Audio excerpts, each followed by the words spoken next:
London Dairy Supply is dedicated to affordable, quality products that are sustainable and environmentally responsible. We stay current with innovations and improvements in the dairy industry to find the best and most effective products available on the market today, always delivered with professional, friendly, and efficient service. Learn more about London Dairy Supply at londondairysupply.com.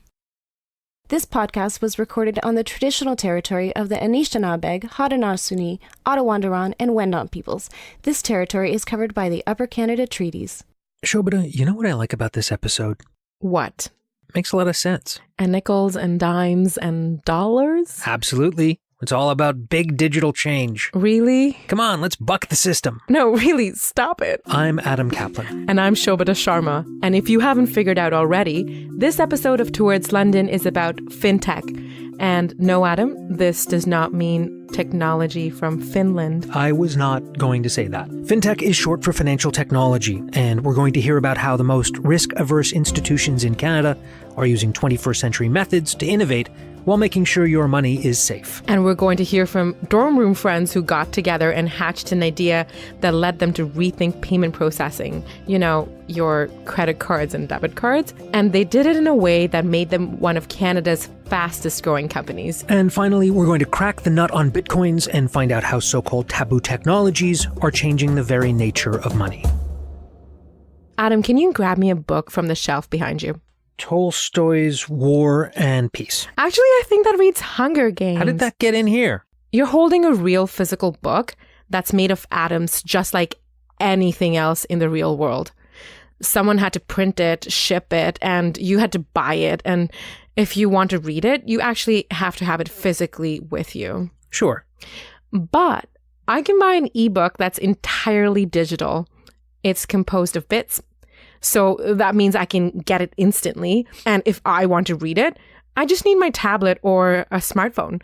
And it also means I can highlight and comment a passage on one device and have it show up on others instantly, plus so many other great features. Yeah, but does it smell like a book? They are working on that too. But distributing things via bits over the internet instead of atoms in the real world means that the way software gets developed is changing too. How so? When my dad bought me my first copy of Microsoft Word, it was on a CD and we went to a store to get it. Sure, I remember this. And then when a new version came out about 18 months later, you had to go back to the store and buy the next major update. Right. That's called a waterfall process, where a very large version of a software drops very infrequently, like every year or so. And you usually get it on a CD or a USB thumb drive. In other words, via atoms. Right. Now think about the process that we use to collaborate on our script for this podcast. We use Google Docs. And do you know when that gets updated? No, actually, I don't know when it gets updated. Well, that's because it's constantly changing without us doing anything.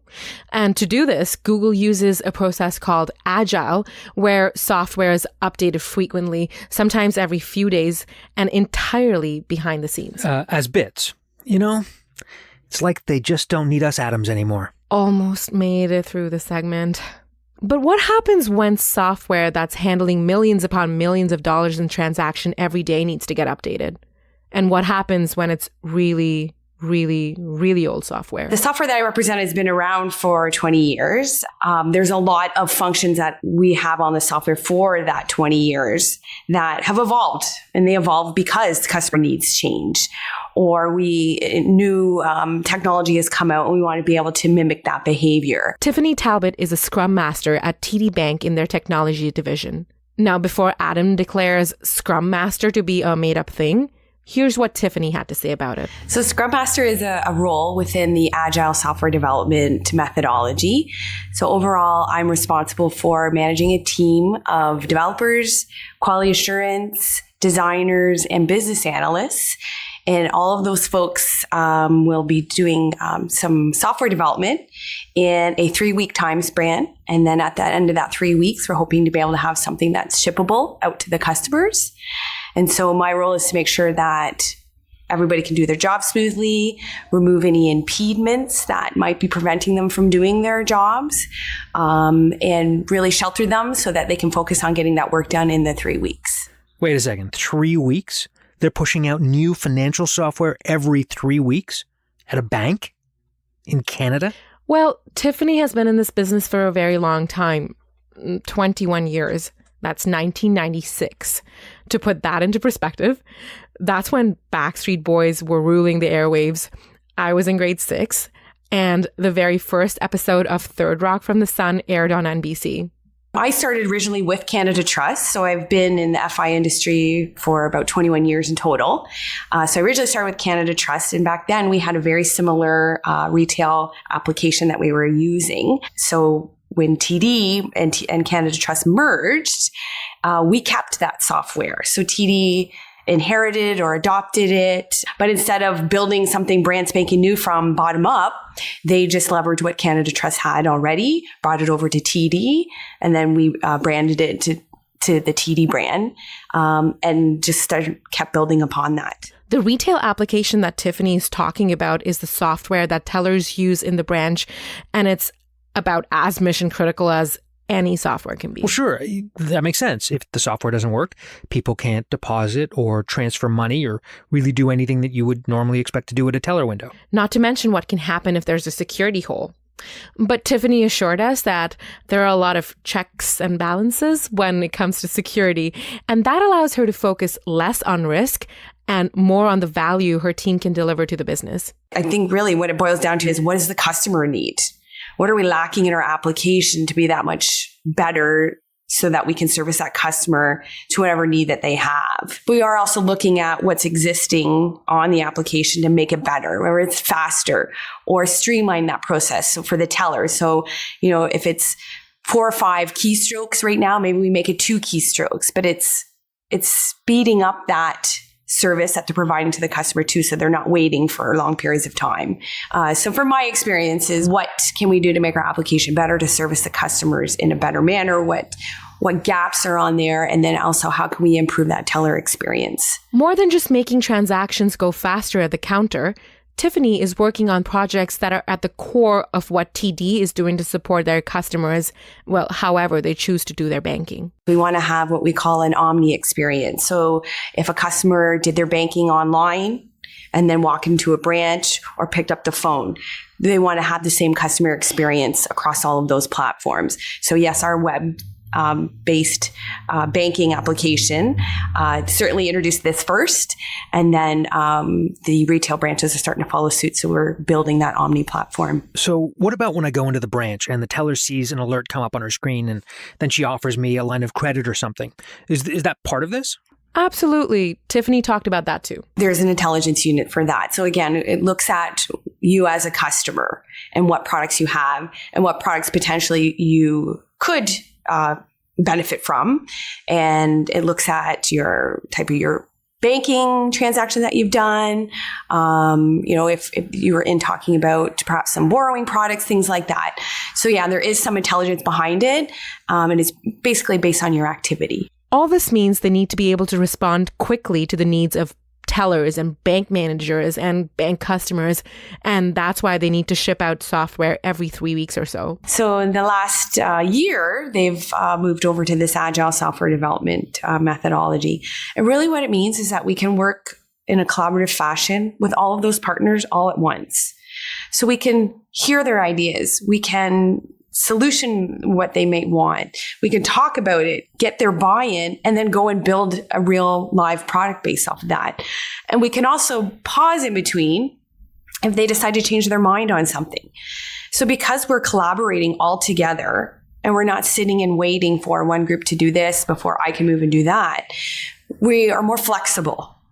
And so that allows us to work on the software development, deliver something more quickly, and be able to be out the door to the branches for them to use faster. Okay, so how many tellers are we talking about here? We asked Tiffany about that as well. So in Canada, we have 1,500 branches. In each one of those branches, I'd say there's probably minimum to 4 or 5 workstations.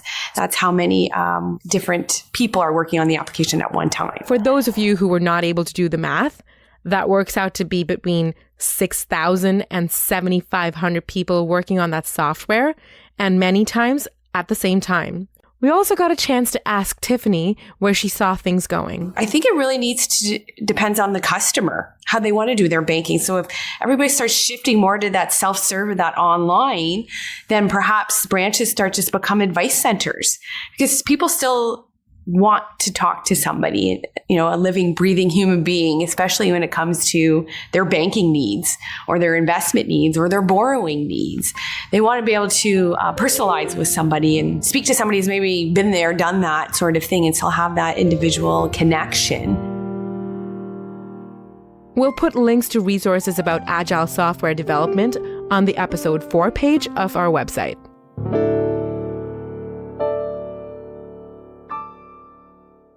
Shobit, it's suddenly got a lot colder around here, and clearly you have done some shopping to pick up some boots. You get those recently? Yeah, they are new, and I bought them online.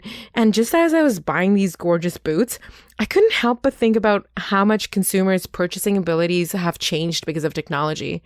Like, I bought these boots online and paid for them online, totally cashless. Just like Shobita's boots, there are countless purchases being made possible both online and offline by payment processing companies around the globe. But Shobita, if payment processing companies are so common, how would one innovate? Well, it sort of helps if you don't start off in fintech and instead in an industry that you can take a bite out of. I was born in Africa, in Libya actually. And 2003, my family immigrated to Canada. I went to Western first, software engineering. I dropped out after 3 years. We started a business. It was an online food court. We sold it.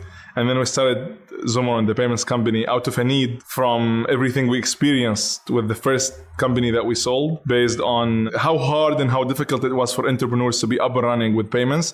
And we're talking back in 2006 to 2009. That's Tariq Al-Ansari from Zomaron, a national payment processing company that, despite its youth, is playing in the same sandbox as the big guys. In 2006, Facebook was just in its infancy, and the iPhone was still a few years away from changing the way we communicate.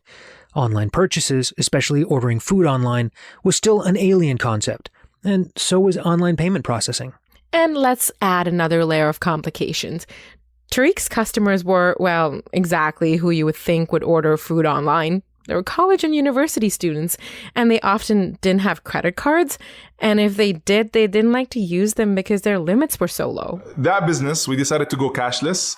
And we were one of very few websites in Canada at the time to implement Interac Online. And it's funny, one of the major banks in Canada was not part of Interac Online. And we had students emailing us saying, I switched to this other bank because my bank is not part of Interac Online. That's how much they loved it. And so Tariq and his partner sold their food ordering business, and Zomaron was born. They quickly added Visa and MasterCard through a sponsor bank in the US, and then started signing up customers. Basically, people who needed to accept debit cards and credit cards. We started just, going to all the friends and family first, and then it went from there. And now we've been one of the fastest growing companies in Canada for the past few years, making it on Profit 500 list.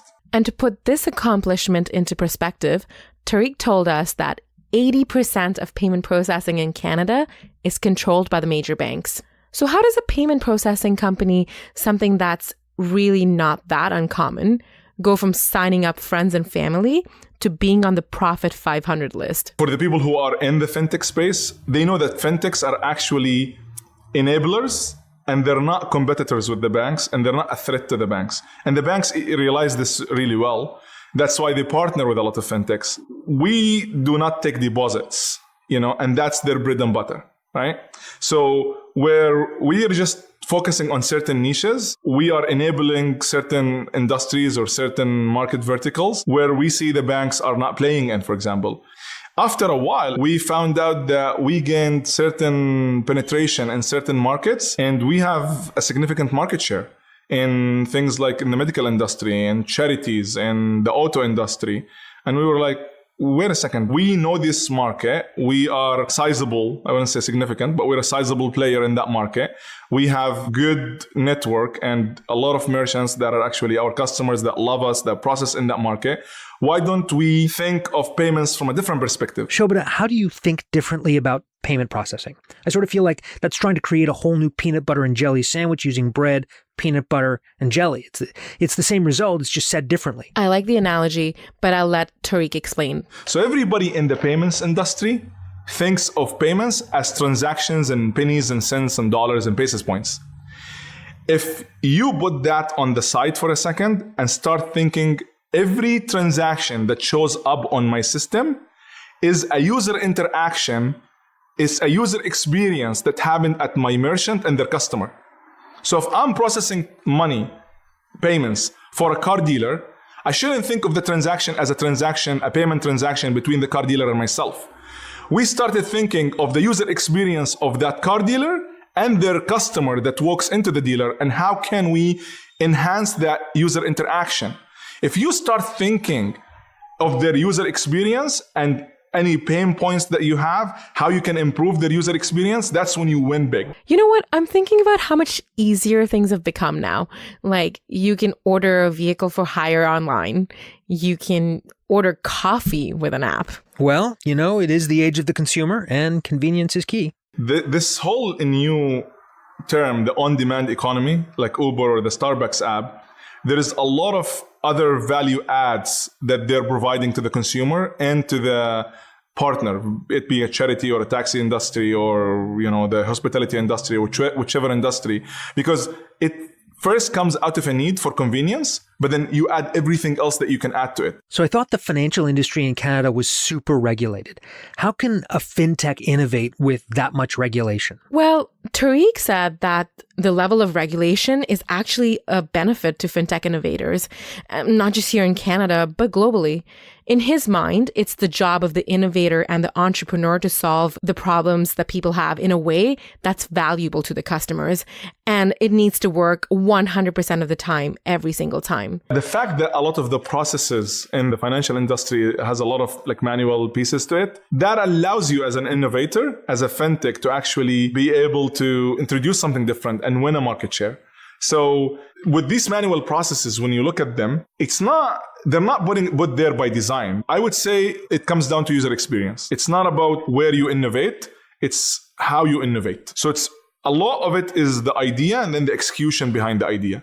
So if you provide a killer user experience, by killer, I mean a 10 out of 10 user experience, something different than what I'm used to, people will come and they will buy your service, they will use it. So it's not which kind of fintech space to be in, but it's what user experience you provide, what you build in that user experience, and how do you solve a problem. Now, the financial industry in Canada, well, it's not really changing, even though there's an opportunity to. Canada sits on top of the world with tech, with innovation, with education, we're leading the world with that stuff. And in the same sense with tech, you're going to see this other shift and we have to, as Canadians, being as bright as we are, with the Canadian quality that we can produce to the world, we actually have to offer and invest as a government and as business owners into the next era of the human being living experience, to actually be able to build something that you can export to the rest of the world and lead the world with that innovation. We'll put all the relevant links at towardslondon.com, including Zamaran's website and Twitter, plus Tariq's account, which may compel him to post something.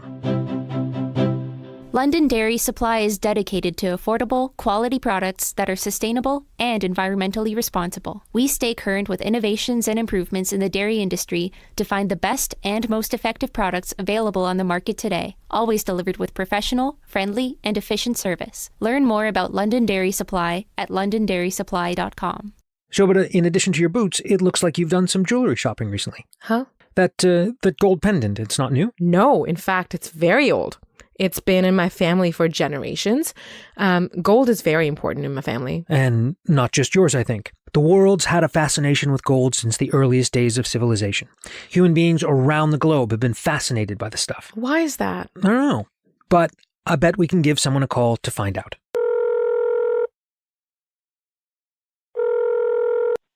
Hi. Hi, Dad.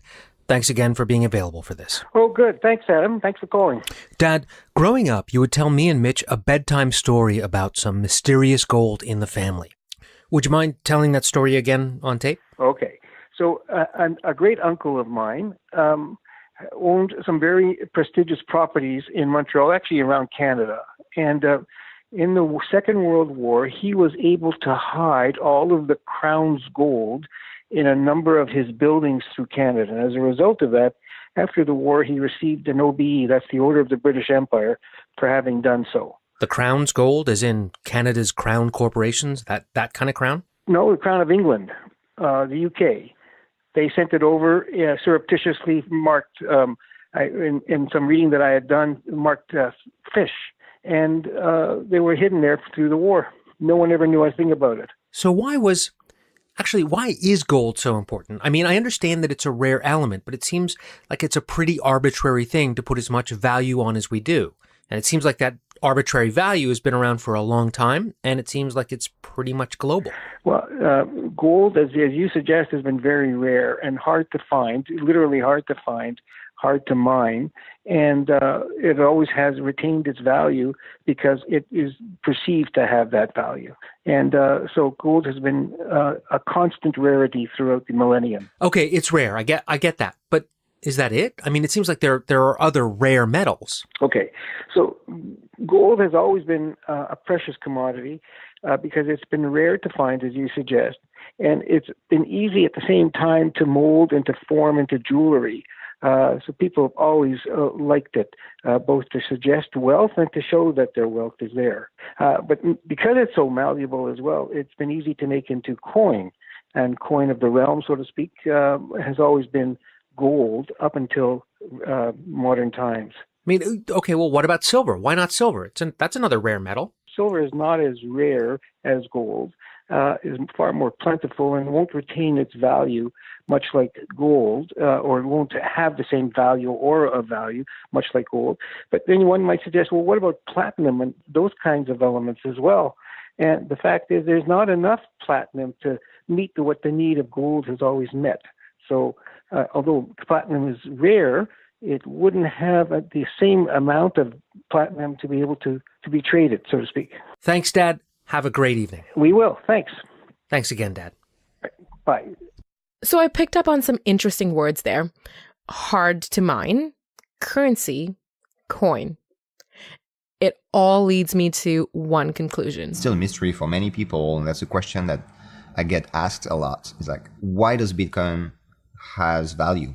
Like, why would people spend $3,000-$4,000 to buy one Bitcoin? Like, how come it's $3,000, not $1,000, or like not $10? That's Professor Jean-Philippe Vernier from Ivy Business School at Western University. He's also the founding coordinator of the Crypto Capitalism Center and the co-director of the Scotiabank Digital Banking Lab, both at Western. When we recorded this interview a few short months ago, the price of a Bitcoin was about $3,000. Today, famously, it's over $7,000 per Bitcoin. The reason for that is part of what Professor Vernier is studying. We're trying to understand how this price is formed and why does it not stay flat. And so there's a very short, simple, and a bit stupid answer to this question. It's like supply and demand actually explain the formation of the price. But the supply part is actually pretty easy to figure out because the supply of these currencies, cryptocurrencies, is very predictable, and it's embedded in the software code that's open source. So anybody can predict how many more units of Bitcoin are going to be put in circulation in the next 24 hours, in the next 3 months, in the next 2 years. Okay, let's step back a bit so I can understand this. What is a Bitcoin and what qualifies it as a cryptocurrency? Well, remember the bits and atoms thing that we were talking about earlier? There are some downsides to having things stored as bits, specifically that if something is comprised of bits, perfect copies of it can be made virtually infinite number of times. Like if I wanted to pirate that ebook you're reading, all I need to do is make a copy of it, and in seconds it's mine. Right. And that's why companies started using cryptography to protect those files, which is where Professor Vernier got his start. He was studying how digital piracy, like you making a copy of my ebook, was forcing the entertainment industry to evolve. This is all part of something called socially contested organizations. Socially contested organizations. That sounds like a made-up thing. No, it's not, Adam. But here's how Professor Vernier explains it. Well, socially contested means that there's a large portion of civil society that would find a particular practice or a particular innovative practice, in this case, to be unacceptable. And it can be for many reasons. So if you think of industries like the weapons industry or the tobacco industry or gambling, these are all industries that sometimes we call the sin industries that are socially contested, sometimes for moral reasons, sometimes because of the harm that they can cause. And I was interested in the relationship between social contestation and innovation to the extent that it creates evolution in capitalist economies. And so I did a lot of work on piracy and how over the last few centuries, the phenomenon of piracy has basically been very much related to the notion of innovation and to the death of old industries and the creation of new ones. Plus, Bitcoin as a currency has been linked to online drug sales, money laundering, not good stuff. And for a while, the US government classified cryptography as a military weapon. This led to other issues. In the 90s, for example, it was illegal for hackers to create new tools for cryptography and exchange them with some of their peers across the world. Because by sending an email containing a new innovation in terms of cryptography, you are essentially exporting a weapon abroad. And so cryptography was considered to be a matter of national security, was considered to be a weapon. And so innovation was very much hampered until very recently when the policy around cryptography became a little bit more flexible and allowed hackers to actually work. Okay, but I kind of still don't understand how Bitcoin works. I mean, it's encrypted. I get that. Matched to a particular but what's owner being at a encrypted, particular and point in why time. does that have value? And that is Let's start with your protected first by digital question. signatures Do you have and a strong coin, cryptography. like a nickel or So a basically, quarter? Sure, it makes it here's a quarter, impossible but for I somebody need that later for laundry. in the Money blockchain network launderer. to make a See, I digital was copy trying to of the set up for file that joke. without other people Okay, noticing it. so you've just And given me a essentially, quarter, it creates, and because it's a thing made of scarcity in the atoms, digital it's world, and virtually that's the first time impossible we to have a perfectly duplicate, robust which means technology, that a digital now I technology have that this can, quarter and you don't. help us But create, I'm create getting this, it back this though, right? scarcity. Now, So if I give the you a data copy that are of my stored in a ebook, blockchain You could make a perfect cannot be copy, so copied both of us could indefinitely, have one. without right, other because it's people stored as noticing it. bits, So, which I can make in perfect a copies of, technical computer but science that's term, piracy it means and that that's you illegal. cannot double spend Bitcoin solves that a particular copying bit of data problem that you have. because It's, it uses in the case of cryptography. payments, it means this that is if you key. own a It stores the particular unit movement of Bitcoin, every you single cannot make a bit copy of in a it to be able to global purchase transparent twice as ledger much, called blockchain. merchandise as you would normally. And so it's a protection against the reason why it is very secure is that it helps But create I thought Bitcoin was file, supposed to be digital anonymous. file That's why the basically criminals like it. timestamped. It is anonymous in that you can look at the blockchain and you can see what trades have happened and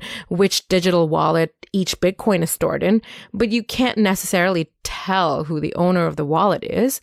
But that's not where the real mystery of the Bitcoin lies. I will remind you that each Bitcoin is now worth more than 7,000 US dollars. That's double of what it was worth only a couple of months ago.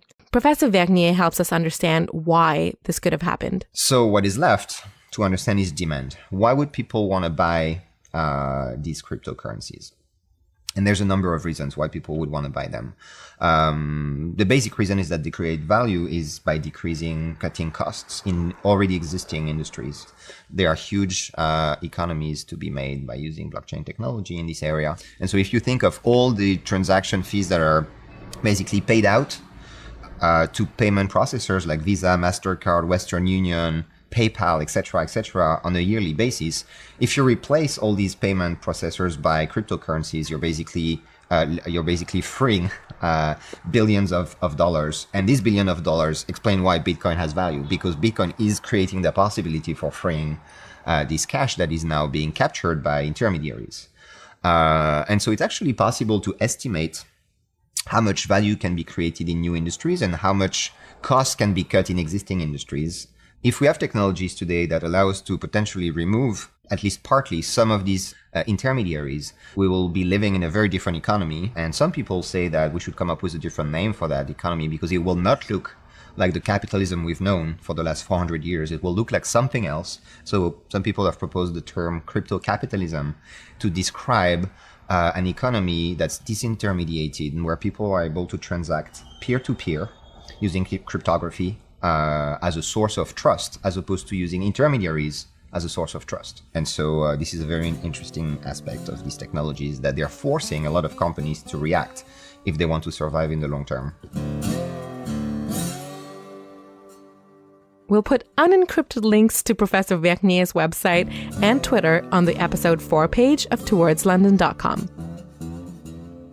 Big thanks to Tiffany Talbot, Tariq Al-Ansari, and Professor J.P. Vernier for their contribution, and to Kapil Lakodia and Ashley Conningham at LEDC for introducing us to Ms. Talbot. Also, a big thanks to Adam's dad. People were requesting his return, so you'll be hearing from him again. Speaking of, we love your suggestions and your ideas, so find us on Facebook, Twitter, and on Instagram, or send us an email at info@towardslondon.com. Thanks to our sponsor, London Dairy Supply, and to Sammy Roach, who helped us out with some production support back at Webisodes. If you have a chance, please rate and review us on iTunes. It makes a big difference. Until next week, I'm Shobita Sharma. And I'm Adam Kaplan. This has been a Webisodes podcast.